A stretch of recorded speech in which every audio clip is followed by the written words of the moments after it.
meus queridos alunos, nossa aula de hoje é sobre o metabolismo de aminoácidos, ciclo da ureia, a relação do ciclo da ureia com o ciclo de Krebs. Não preciso lembrar você que você não vai aprender tudo em uma videoaula. Aqui é para tirar dúvida, principalmente daqueles pontos que o aluno sente mais dificuldade. Mas você vai aprender muito mais nos livros, você também vai aprender muito com seu próprio professor. Aqui é apenas um suporte para tornar esse seu aprendizado mais fácil. Bom, vamos falar de aminoácidos então. O nosso corpo pode obter aminoácidos de duas maneiras. Ou nós obtemos aminoácidos da dieta, que nós comemos proteínas, aí o sistema digestório digere a proteína, libera aminoácidos que ficam disponíveis para o nosso uso. Então o nosso corpo pode obter aminoácidos da dieta ou podemos obter aminoácidos das proteínas do nosso próprio corpo. Nós podemos digerir proteínas que já estão no nosso corpo e assim obter aminoácidos. Vamos olhar essa imagem. Bem, como eu disse, os aminoácidos podem ser obtidos de proteínas da dieta e de proteínas endógenas. Proteínas da dieta, claro, são aquelas proteínas que você come. As proteínas endógenas são as proteínas que já estão no seu corpo. Nosso corpo pode, por exemplo, pegar proteínas do músculo, digerir e assim obter aminoácidos. Então, essas proteínas que estão no nosso corpo são as proteínas endógenas. É claro que no caso das proteínas endógenas é uma via de mão dupla. Nós tanto podemos obter aminoácidos dessas proteínas, como também usamos aminoácidos para fazer essas proteínas. Bom, mas suponha que você comeu muita proteína. Você está com aminoácidos sobrando. Veja bem, o nosso corpo é incapaz de estocar aminoácido. O nosso corpo é incapaz de estocar proteínas. Nós estocamos carboidratos como glicogênio. Nós estocamos lipídios facilmente. Você pode engordar à vontade. Mas o nosso corpo não tem um depósito de aminoácidos e proteínas. Então, se tiver aminoácido sobrando, esse aminoácido tem que ter algum destino, que não seja um depósito, porque não vai existir depósito de aminoácido em seu corpo. Que destinos serão esses? Uma possibilidade é usar os aminoácidos na síntese de compostos nitrogenados, que não sejam proteínas. O exemplo que eu estou dando aí é nucleotídeo. Lembre que na fórmula do aminoácido existe nitrogênio, existe o grupo amina. Acontece que então os aminoácidos são uma importante fonte de nitrogênio e nós usamos aminoácidos para fazer outras moléculas que também possuem nitrogênio. Além disso, que outros destinos os aminoácidos podem ter? Veja, os aminoácidos podem ser usados para fazer glicose. Não todos os aminoácidos, mas muitos podem ser usados para fazer glicose. Aminoácidos podem ser usados para fazer ácidos graxos. Aminoácidos podem entrar na respiração celular para gerar ATP. Só que tem um detalhe. Carboidrato, como glicose, não tem nitrogênio. Ácido graxo não tem nitrogênio. E nenhuma molécula da respiração celular tem nitrogênio. Então, se os aminoácidos forem levados para a síntese de glicose, síntese de ácido graxo, ou para gerar energia como ATP, ele vai ter que perder o grupo amina. Uma etapa importante para isso é retirar o grupo amina do aminoácido. Então, nesse caso, retira-se o grupo amina e libera-se a chamada cadeia carbônica. Então, eu vou repetir. Os aminoácidos podem ser usados para gerar glicose, para gerar ácido graxo, ou para produzir ATP na respiração celular. Mas nesses três casos, ele vai ter que se livrar do nitrogênio, porque glicose não tem nitrogênio, ácido graxo não tem nitrogênio, e as moléculas da respiração celular não têm nitrogênio. Então se retira o nitrogênio, se retira o grupo amina e libera a cadeia carbônica, que é o aminoácido sem o grupo amina. Só que a amônia é tóxica, então o nosso corpo tem um mecanismo para converter a amônia em ureia. Bem, vamos fazer um resumo de tudo que a gente viu. Primeiro, os aminoácidos então podem ser utilizados para a produção de compostos não nitrogenados, como glicose, glicogênio e ácidos graxos. Eles também podem ser usados, oxidados, para gerar ATP. Nos dois casos, vai ser preciso retirar o grupo amina dos aminoácidos. E quase toda a amina retirada dos aminoácidos é convertida em ureia. A questão é, para que converter a amônia em ureia? É porque a amônia tem dois problemas. Primeiro, ela é muito tóxica. Segundo, é muito solúvel em água. Então, se nós fôssemos urinar amônia, nós perderíamos muita água pela urina. É por isso que animais terrestres ou convertem amônia em ureia ou convertem amônia em ácido úrico. No caso de nós, mamíferos, nós convertemos amônia em ureia e urinamos a ureia. É uma maneira mais adequada para animais terrestres de eliminar nitrogênio do corpo, porque a amônia levaria muita perda de água pela urina. O que nós temos que analisar agora é como o nosso corpo faz para retirar o grupo amina dos aminoácidos. Como é feita essa retirada do grupo amina? Vamos dar uma olhada. Para a maioria dos aminoácidos, o grupo amina sai do aminoácido por uma transaminação. O que é uma transaminação? Na transaminação, o grupo amina é retirado de uma molécula e passado para outra. Na transaminação, você transfere o grupo amina de uma molécula para outra. Olhando a nossa imagem, você vê que eu tenho aí um aminoácido qualquer, está ali o R de radical, pode ser qualquer aminoácido, e uma molécula chamada de alfa-cetoglutarato. Então, o nosso corpo vai pegar o grupo amina desse aminoácido e vai retirar dele e passar para o alfa-cetoglutarato. Assim, olha. Sai o grupo amina e sai esse hidrogênio do aminoácido. Ao mesmo tempo, sai o dupla O do alfa-cetoglutarato. O grupo amina e o hidrogênio vão para o alfa-cetoglutarato, que então se transforma na molécula de glutamato. E o dupla O, que estava no alfa-cetoglutarato, vai para o aminoácido, formando o que nós chamamos de alfa-cetoácido. Então, vamos ver isso de um outro jeito para ficar bem claro. Olha bem, nós temos ali o aminoácido e o alfa-cetoglutarato. O aminoácido perde o grupo amina e forma o cetoácido. O alfa-cetoglutarato recebe o grupo amina e se converte em glutamato. Olha lá o que aconteceu. Esse grupo amina do aminoácido foi passado para o alfa-cetoglutarato e o dupla O do alfa-cetoglutarato foi passado para o aminoácido. Assim, olha, houve uma troca. Quando o aminoácido recebe o dupla O e perde o grupo amina, ele passa a ser chamado de cetoácido. E o alfa-cetoglutarato, ao receber o grupo amina, passa a ser chamado de glutamato.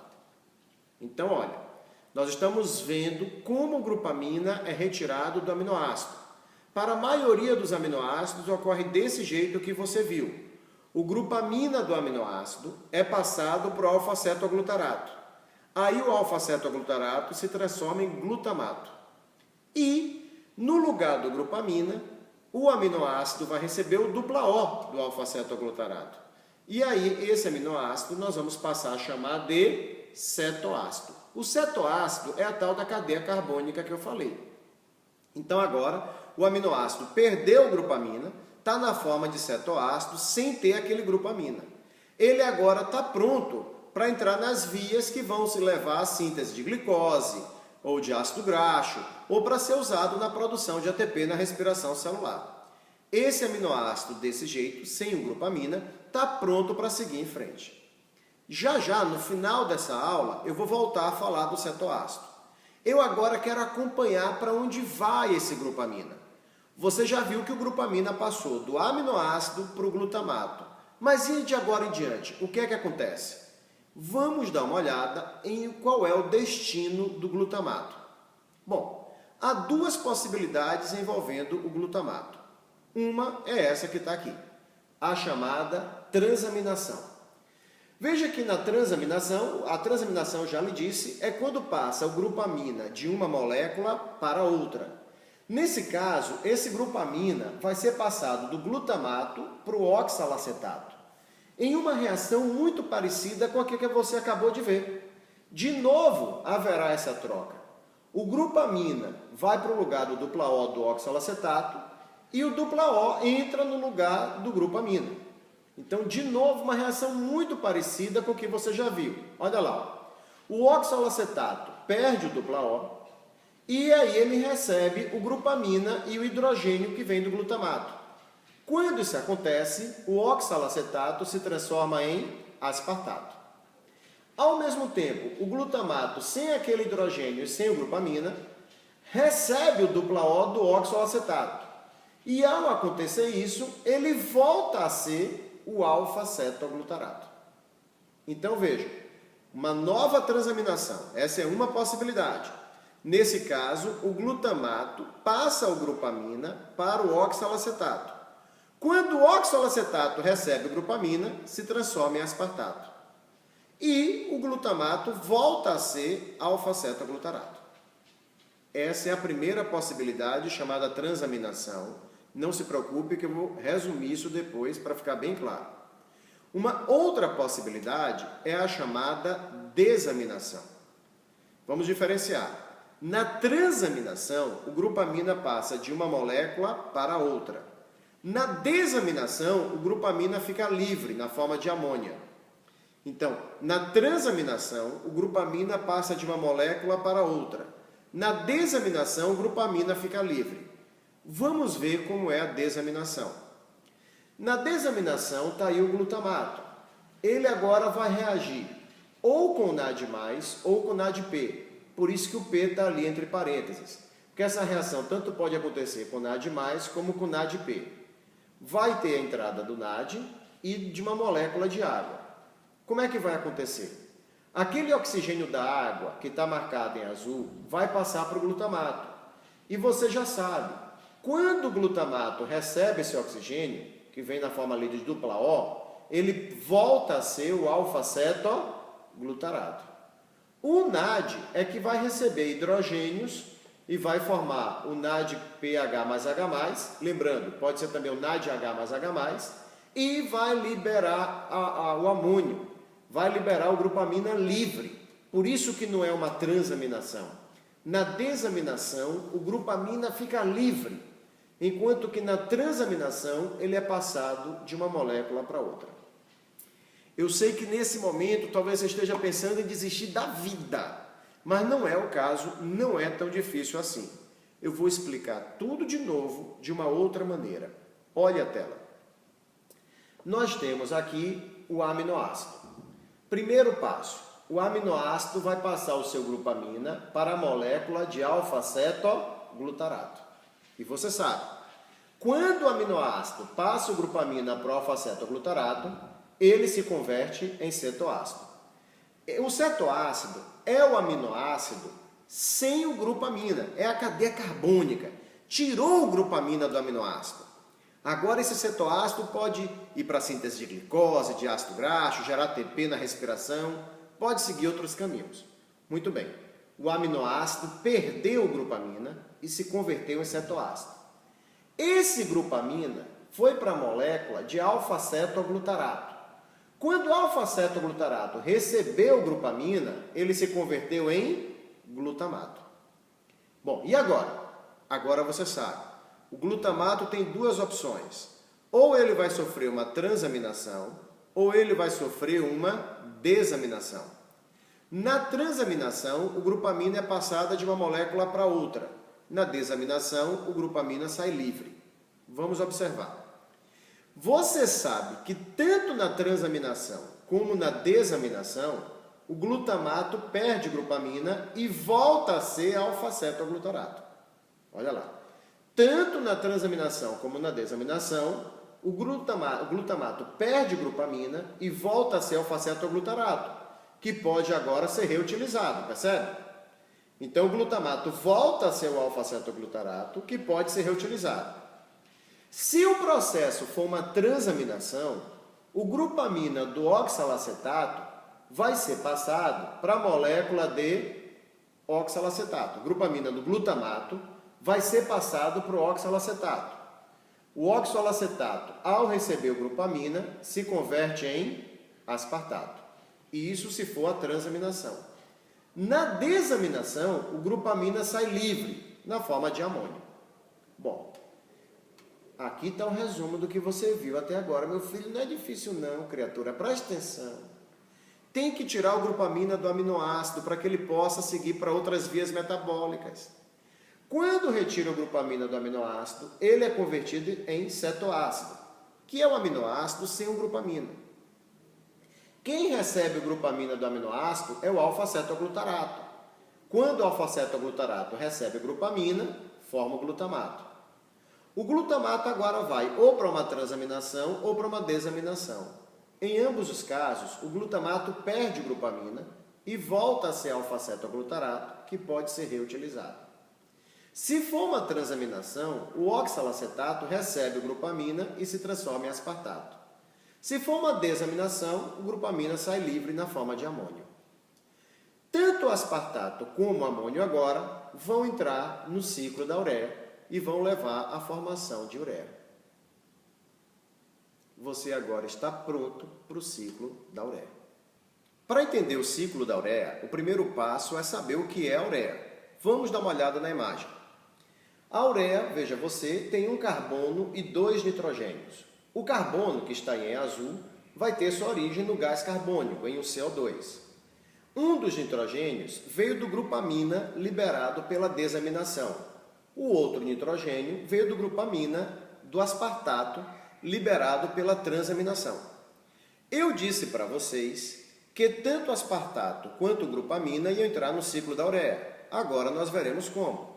Então veja, a ureia tem um carbono e 2 nitrogênios. O carbono veio do CO2. Um nitrogênio veio do grupamina da desaminação. O outro nitrogênio veio do grupamina do aspartato, resultante da transaminação. Vamos então começar o ciclo da ureia. O ciclo da ureia começa unindo um CO2 à amônia. Essa é a amônia que veio da desaminação. Então começa unindo o CO2 à amônia. E isso forma uma molécula chamada de carbamoil fosfato. Veja, então o carbono que está em azul veio do CO2 e esse nitrogênio veio dessa amônia. Amônia é essa que veio da desaminação que nós já estudamos. Para fazer essa reação, foram necessários gastar 2 ATPs. Um ATP foi hidrolisado em ADP mais fosfato inorgânico e foi ele que forneceu energia para acontecer. O outro ATP foi hidrolisado, mas não liberou um fosfato inorgânico. Na verdade, o fosfato desse segundo ATP está ali, na molécula de carbamoil fosfato. Eu estou esquematicamente representando o fosfato como aquele P vermelho. Então foram quebrados 2 ATPs. Um ATP quebrou, forneceu energia para a reação. O outro ATP forneceu fosfato que está na molécula de carbamoil fosfato. Bom, essa é a primeira reação. Formou-se o carbamoil fosfato. E agora? Agora vem entre em ação uma molécula chamada de ornitina. A ornitina, note você, é um aminoácido, mas é um aminoácido que nós não usamos na síntese proteica. O que vai acontecer é que o carbamoil será unido à ornitina. Vamos ver. Olha bem. Vamos isolar aqui a ornitina. Agora vem o carbamoil e o carbamoil se une à ornitina. Quando o carbamoil se une à ornitina, forma uma molécula chamada de citrulina. A citrulina, inclusive, também é um aminoácido, mas que também nós não usamos na síntese proteica. Então, a união do carbamoil com a ornitina formou a citrulina. Sim, mas e o fosfato? Porque o carbamoil fosfato tem um fosfato. O que aconteceu com ele? Veja aqui, Nós tínhamos o carbamoil fosfato e a ornitina. O carbamoil se juntou com a ornitina e formou a citrulina. A energia para essa reação acontecer veio da saída do fosfato que estava no carbamoil. Então agora tudo faz sentido. Na primeira reação, houve um gasto de 2 ATPs. Um ATP forneceu energia para a reação acontecer. O outro ATP forneceu o fosfato, que forneceu energia para a próxima reação ocorrer. Foi a saída daquele fosfato que estava no carbamoil que tornou possível a síntese de citrulina. Tá, fizemos a citrulina. E agora? O que vai acontecer? Vamos dar uma olhada, repare. Vamos recapitular. A citrulina está aqui. Esse pedaço dela teve origem na ornitina. Esse outro pedaço dela teve origem no carbamoil. E assim formamos a molécula de citrulina. Aqui está a citrulina. Próximo passo. A citrulina agora será unida ao aspartato. Aspartato, que você sabe, veio da transaminação. A junção da citrulina com o aspartato forma uma molécula bem grande, chamada de argininosuccinato. Então, a citrulina foi unida ao aspartato, formando o argininosuccinato. Repare, esse pedaço do argininosuccinato veio da citrulina. Esse pedaço do argininosuccinato veio do aspartato. Tudo bem? Agora, note que para formar uma molécula como essa, o arginino-succinato, é preciso bastante energia. Então, foi gasto um ATP. Mas como precisa de mais energia, esse ATP perdeu 2 fosfatos. E quando o ATP perde 2 fosfatos, o resultado é o AMP, a adenosina monofosfato. Então, nessa reação, houve a perda de 2 fosfatos por parte do ATP, liberando o AMP. É por isso que alguns alunos não entendem a contabilidade de gasto de ATP do ciclo da ureia. Porque você tem que lembrar o seguinte, quando um ATP é quebrado até AMP, você contabiliza como se tivessem gastos 2 ATPs. Se o ATP foi quebrado até AMP, na contagem de ATPs, você conta como se tivessem sido gastos 2 ATPs. Então, na verdade, você conta como se essa reação tivesse gastado 2 ATPs. Mas os 2 ATPs da primeira reação significa que no ciclo da ureia serão consumidos 4 ATPs. Tudo bem? Mas, enfim, formou-se aqui o arginino-succinato. Note que esse carbono do arginino-succinato veio do CO2. Esse nitrogênio veio do grupamina liberado pela desaminação. E esse nitrogênio veio do aspartato liberado pela transaminação. Porque foi o que eu lhe disse. No final vai formar a ureia, que tem um carbono que veio do CO2, um nitrogênio que veio lá da desaminação e outro nitrogênio que veio da transaminação. Vamos fazer um resumo disso tudo? Resumindo, olhe bem. Parte dessas reações que você estudou ocorrem dentro da mitocôndria. As primeiras ocorrem na mitocôndria. Olha aí. Você vai ter o CO2 lá na mitocôndria e a amônia que veio da desaminação. Os dois se juntam e formam o carbamoil. Você já sabe que nessa reação ocorre o consumo de 2 ATPs. Muito bem.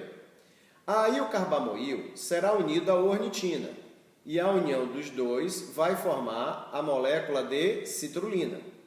Você sabe que a energia para essa reação acontecer veio da saída do fosfato que estava no carbamoil fosfato. A citrulina agora sai da mitocôndria e vai para o citosol. Então agora começam as reações do ciclo da ureia que ocorrem no citosol. Lá no citosol, a citrulina vai se encontrar com aspartato. A união da citrulina com o aspartato forma a molécula de arginino-succinato.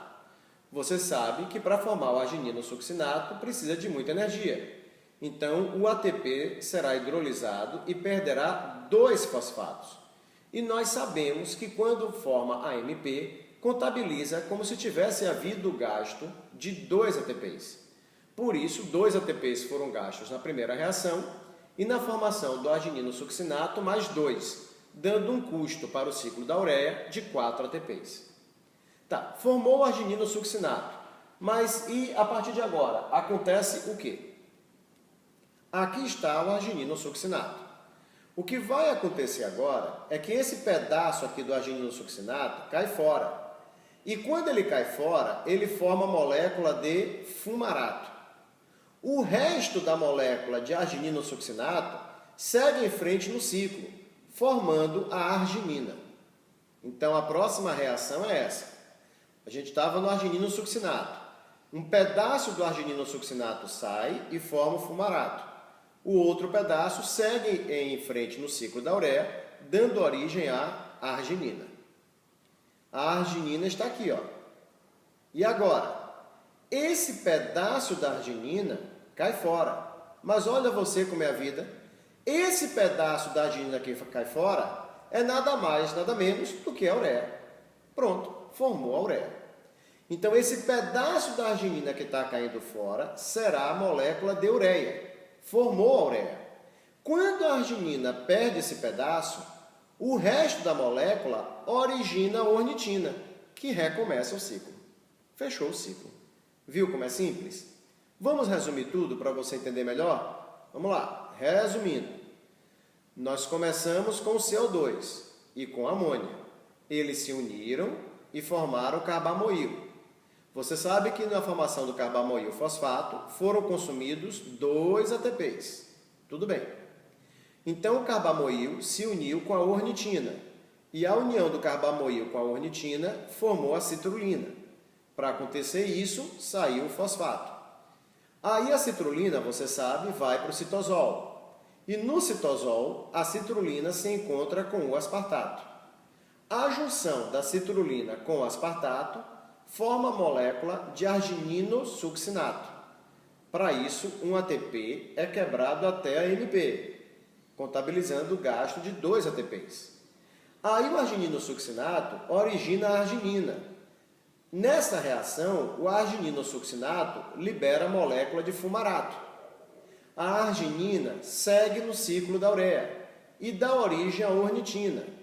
Mas ela forma a ornitina porque da arginina sai a ureia. Ureia é essa que vai para o sangue, que o rim vai retirar e vai sair na urina. E a ornitina entra na mitocôndria, fechando o ciclo da ureia.